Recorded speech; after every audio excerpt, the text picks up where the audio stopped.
Coming up on Super Boothers, Brian Salinas just returned from a trip out to the UK where he was at the photo booth show in Europe. We asked him about the experience and he tells us what he learned about the market in Europe. Stay tuned. I'm loving the new backdrops from PB Backdrops. With new designs every single week, you're for sure going to have a new backdrop addiction. With floral, geometric print, theme backdrops, and even custom backdrops, they have it all. With complete one-sided pillow cover backdrops starting at $4.49, there's just no reason not to. Visit pbbackdrops.com for weekly specials.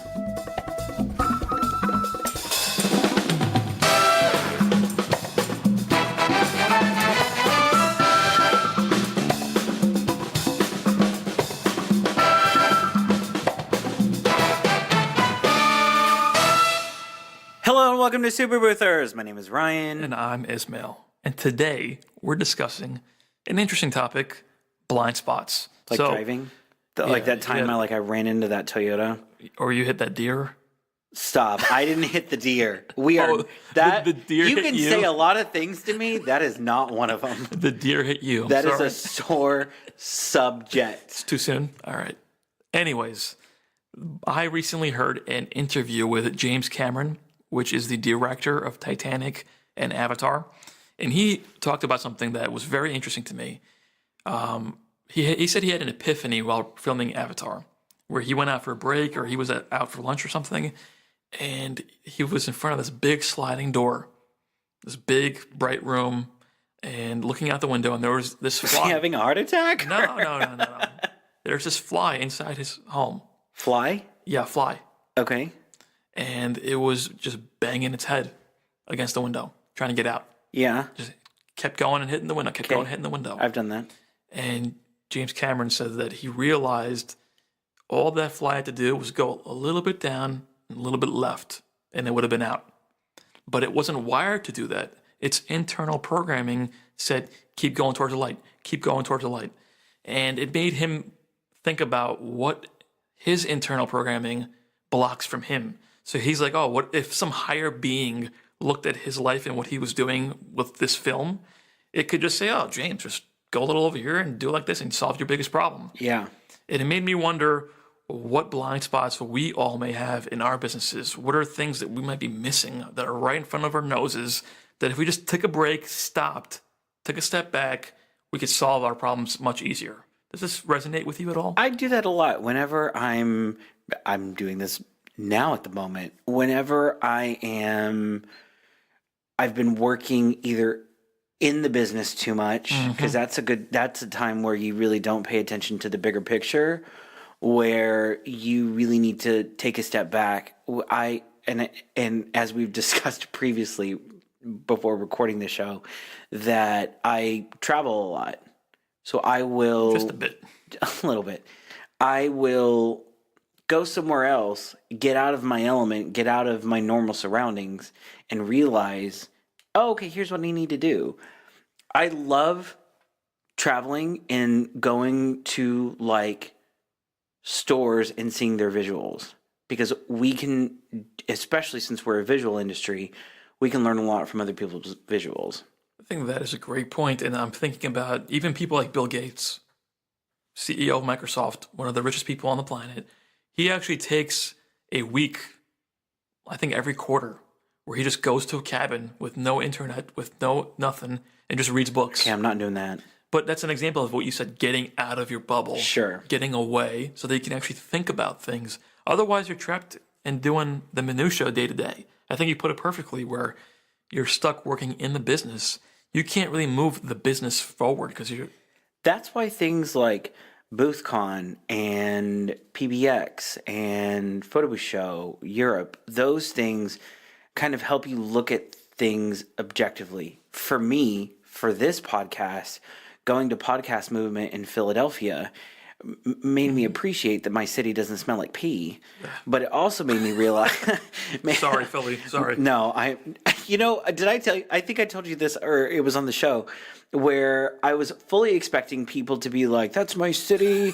How dare you? How dare you? Nope, that's what it smells like. They were like, yeah. Yeah, sorry about that. It could smell like poop though, so it's not that Oh bad. my gosh. But that's the thing is, what podcast movement for me helped reinvigorate my version of whatever this podcast is. So just the same as whenever, we're doing our photo booths, we've been doing things such a certain way. You go to any of our conferences that are coming up, those are the perfect times for you to realize, hey, this is how other people are doing things, and it's working for them. Here's something that I might not have been open to before. If I had a nickel for every time someone gave me pushback on iPad booths, whenever we first started this show, I was like, iPad booth, iPad booth, iPad booth, It's iPad true. booth. Go back to episode 5. Yes, there are receipts in our Facebook group. Scroll all the way down. You will see people getting after me. Nope, not going to do it. What would they say? Guess what these people are doing now? These people now are all operating iPad booths. It's true. So I'd like to think that I have my finger on the pulse of our industry. I really think that our industry now is going towards, it always will be creating content that people can't do on their own. So things like green screen will kind of always be, in the mix in some version or another. Augmented reality, that's going to be a big thing. I really think it's going to be a big thing. So and actually, have you seen the new 3D photos on Facebook? Yeah, they're awesome. Oh my God. The first time I saw it, I was like, wow. This What? Is I think you were the first person I saw do that with the dog, or? Yeah, I did that it was with you? Cooper. Yeah, I was like, wow, that's really cool. He was eating a taco. He's so Now, that's just with a regular camera, or? No, it's iPhone. You use portrait mode. Wow. Wow. But now, so there's always going to be DIYers out there, right? Yes. That's fine. You're Sure. not trying to get every person to use your service. No. You just need a small subset of people to use your service. Sure. You think this augmented reality is like the next big thing, or that's going to be a thing that the higher end companies do? That's going to be a thing that they are already doing it now. I just think that it's going to get to the point where it's more affordable to where everyone can do it. And like little tiny operators can do their own version of whatever augmented reality will be. What about this idea of blind spots? Like you kind of talked about what you do to step out, which I think is traveling is a great idea. Actually, you just get into a different area. You see, like just putting yourself in a different environment, kind of resets your programming. But what are your blind spots like in your business? Is there anything that consistently is a blind spot for Right you? now, not necessarily consistently, but for right now is I think my website. I haven't touched it in a while. That's surprising to hear because you're always on the website. You're always talking about the always website. am. I'm so busy working on other people's businesses and really neglecting my own. My it's on autopilot right now. It really is. Like I haven't touched But it. that's a problem when you have your business on autopilot. There's a potential for missing things, right? For a lot of blind spots. For sure. Every 6 months or so, I kind of always just check in and see what other people are doing. Because I don't have time to obsess about it. And truthfully, I really don't care. I just check on like, well, hey, is someone else offering a 360 booth in my area? Or is someone else doing, what? Just kind of keeping tabs on things because there was someone in a market that I was operating on that said that they were the only LED booth in the city. False. Honey, not true. But what do you do about that? Well, I was there, so I said hi. I have an Excuse me, sir. I have an LED booth as well. How coincidental. No, you need to take that stuff down. No, but I also think that we live in an age where you can just yell out anything and people think it's true. Yeah.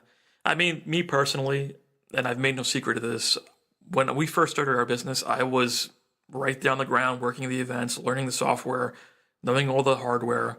But now where I am, I think that's a blind spot for me personally. I don't know the latest version of this software, what it can do. That's a problem because you can't sell it No, properly. I do know what it does for me to sell it.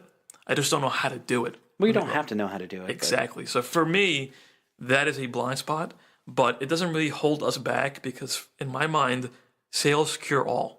The most important thing is, are you booking gigs? Is the calendar full of events? The semantics of how to do what they want you to do and which software is best for this thing, that's something that my brother handles. He's really the guy that knows the tools and how to get best use out of them. And I don't really worry about it. I focus more on the marketing, the business, the accounting, the big picture, like what trends are really moving forward.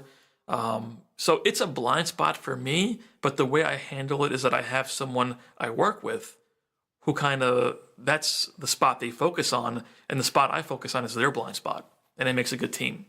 So I really wish that I had, that I took a step back more. I think that almost is something that kind of like, not necessarily hinders me, but I definitely think that I could benefit from not dealing with everything. So how could we do that? Like, for example, your traveling is a good way. Do you think there's another way where you can maybe hand stuff off to someone else to do? So you're not doing some of this? I've started to a little bit. It's a little difficult for me to be. It's not that I'm micromanaging so much as controlling. And we talked about the dichotomy of this SAT. And what I mean by that is I have a certain standard that's selective. So there are some things I will be like, absolutely not. There's no way, like, this needs to be done correctly. And then there's other things where I'm like, whatever, I don't care. I've seen this firsthand. You really have. It is baffling to me. Baffling. I'm a complicated person. It's very I'm like, out of all the things that you could be caring about, this is an example of something, and you're like, nah. Just get it. Because I think I've realized, like, not necessarily what I can get away with, but what is passable, or what, like, how big of an impact it is. Like, will this matter in 5 years kind of thing? Like they say, like, whenever you get into an argument with someone, ask yourself, does this matter in 5 years? That's great advice. And if the answer is yes, okay, then we need to talk about it some more. If not, then just blow it over. Who cares? Yeah. I mean, the way I handle that is I just know what's possible, and I go and I sell our services. And there's been plenty of times where, because of that blind spot of mine, I throw my brother into the fire of doing things that we've never done before, but I know that it's possible, and he figures it out. Yeah, absolutely. And that helps you grow more, so that now you can say, hey, we've done this. Look at what we did. Here's an example, and you book more. So it's like a snowball. For sure. Right? So a blind spot is not necessarily a bad thing, but you have to find a way to either step away, like you said, or have someone else focus on that spot for you. Let's go back to, like, the beginning of this. What is your definition of a blind spot? A blind spot is just an area of your business that you're not paying enough attention to. So neglecting or just not focusing on. Or So a blind spot is not necessarily not full on neglect, just kind of paying back burner. You're kind of going through the motions. It's kind of getting done somehow. Not that great, but see, I think I really wish I was more at kind of online marketing, but at the same time, not really, because I know that you could really throw money at a problem. I just choose not to. I think it's just because we talk about the curse of knowledge. I am just in this been there, done that sort of mode, to where I don't really like care, I guess, just because I'm not going to blow the money. I'd rather blow it on something else. There's a lot of different ways of building a business and growing a business, right? So you don't have to do it that way. That's a way that I do it. I like booking things easily online, and those events that you do get you exposed to more people and get you referrals to other people. So you're kind of getting gigs to get you going, but they lead to more and more business and grow your business. So going back to this, one thing that I think really is a blind spot that I'm working on correcting is the ability for attendants to book events at the parties that they're currently operating. Because whenever someone says, hey, do you have a card? I want that attendant to start the conversation of, well, where's your event at? Well, what are you doing? Well, were you just there? Whatever the case may be. I want that attendant to be able to get to the point of either taking money or passing it off to someone that can. Yeah.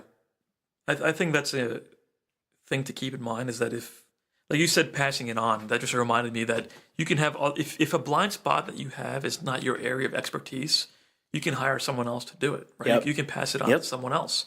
And I fear, like I'm just speculating here, but from talking to all the people that we talk to that listen to the show, I feel like a big blind spot generally is people not knowing their numbers, people not being organized about their finances, not knowing how much things cost, not knowing if they're really even making money. So if you're not a financial person, I get it, right? Accounting, it's daunting. It's a lot of numbers, organized. It's just not your nature. But there are people that live and breathe that stuff, and they're not that expensive. So that blind spot is inexcusable to me. Find an accountant, find a bookkeeper. You need to figure out what your numbers are to see if you're actually making money. I just can't. I can't tell you. You said if you had a nickel for every time someone. How many people message me and they're not making money and they're wondering why they're struggling? Your blind spot is the finances. Yeah. It's not just the money that you're getting revenue wise. It's the profit. Well, and to me, that's neglect. That's just, I mean, you can be oblivious or whatever, but you can't run a business and not know how much money you're making. They think they're making money. No. It's a blind spot to me. So a way around this, again, and we've said this till we're blue in the face, we have a costing sheet online. We'll put it in the show notes. Please download it because it really will help you. Whenever I was at Photobooth Show Europe, I went over that costing sheet ad nauseum and really went through it like in depth. Yeah. That's the most popular download by far. I mean, the number of people that have downloaded that costing sheet, you should have charged for it. It's really beneficial. I mean, but that's the thing is, it's something that, one of my friends that where the costing sheet originated from, she's a caterer. I've said this before, and she, brought in a company, paid him $75,000 to tell her what she's doing wrong, and the costing sheet was one of them. And that's just something that everyone just at the very minimum deserves to know is, are you even making money? That is the most basic of question. Yeah. Do you think there's any other common blind spots from your conversations with people? Like, to me, that's the biggest one by far. I think that not being visible enough is a blind spot. I think that I've said this before, where we're working so much on these events, we forget to maintain the current business relationships that we have. So again, I talked to one of my real estate friends. You have to touch someone 50 times a year for you to stay top of mind whenever it comes to, oh, hey, I need this. So if I say I need a dentist to you, who pops up? The dentist that's posting, the dentist that calls, the dentist that sends little marketing emails. That's the one that pops up. So if I say, hey, listen, you need, it's cold right now, you need a new coat. Where are you going to go? Who is the one that's been marketing to you the most? And with photo booths, it can be just posting where you are every single weekend. And I'm not going to get too off topic on this. However, one of my friends who started she's selling dresses, bridal gowns. And the concept is she goes to people's houses and does essentially a bridal gown fitting in their house. She started an Instagram that has the word bride in it. She was posting stories of her kids. If you are, this is the problem that I had is it was her name and then bride. So what you're telling me is bride is the main topic. That's the main bucket that everything's going to. Whenever I'm clicking on her stories, all I saw was pictures of her kids at soccer games. I said, you got to stop that crap. If you want a personal Instagram, do a personal Instagram. Don't have a follower go on there and say, hey, listen, this is what I'm signing up for. And that's not what they're getting. Yeah. So my thing here was you're marketing to the wrong person. You're not selling gowns, which is what you need to be selling. You're selling your kids. I don't give a crap what they wear for Halloween. I don't care that they have some little ballet recital. I don't care. Your followers do not care. Why are you doing this to them? Although I've seen some people effectively use their family, like the photo, like making themselves Yes. look like a happy family. It's effective, But sure. but within reason. Sure. So again, I can understand doing that maybe 10% of the time. Yeah. However, not have that be like the main content that we're really selling here. And you mentioned putting yourself out there, showing face. I've gotten to a point where I don't work most of the events, and like our holiday season is crazy. And it sounds bad, but I'm like, I don't really want to get up and go. But you better believe for the clients, the corporate clients that book us for a lot of events that year, The ones that I'm doing next year. I show up at the beginning of the event and I show up at the end of the event just to show face Yeah. with the person that's booking us, see how they're doing, touch base. And that is really responsible for growing our business a lot. That's a catering trick that I did. So whenever you do catering sales, your job is to just appease the client. Yes, we'll make all the changes. I'm not the one cooking the food. I'm not the one serving the food. They're the one servicing But it. you're the face. Absolutely. So you go. This was my thing. Is I would go to every event. Hi, hello, how are you? Check on my kitchen. Check on staff. Is everything where it needs to be? Because it was on my BEO. I told you where it needed to be. Is it there? Okay, fine. Mrs. Blah blah blah. This is your captain. He's going to be taking care of you. Please let me know if you need anything. Bye bye. Yep. I do that to this day. If I have a very big client that I'm not running, I'll go and either set it up with the attendant. Blah blah blah. This is blah blah blah. They're here to help you. If you have any questions, just let us know. They can take care of everything. Bye-bye. No, and I've realized this year, my biggest client, we used to do their events in one location, and that person that I kept checking in with every year at all these events now is in a bigger role and referred us to the events at their other offices in the tri-state area. So now you basically took that client's revenue that you were making a year from them and tripled it overnight because you had that FaceTime. So it's very important. And again, this is a result of stepping back, knowing the big picture, and knowing where your time is best spent. So what I want everyone to do is go to our Facebook group, facebook.com/groups/superboozers, and write down something that you can work on this week to What are your blind fix that spots? blind spot. Yep.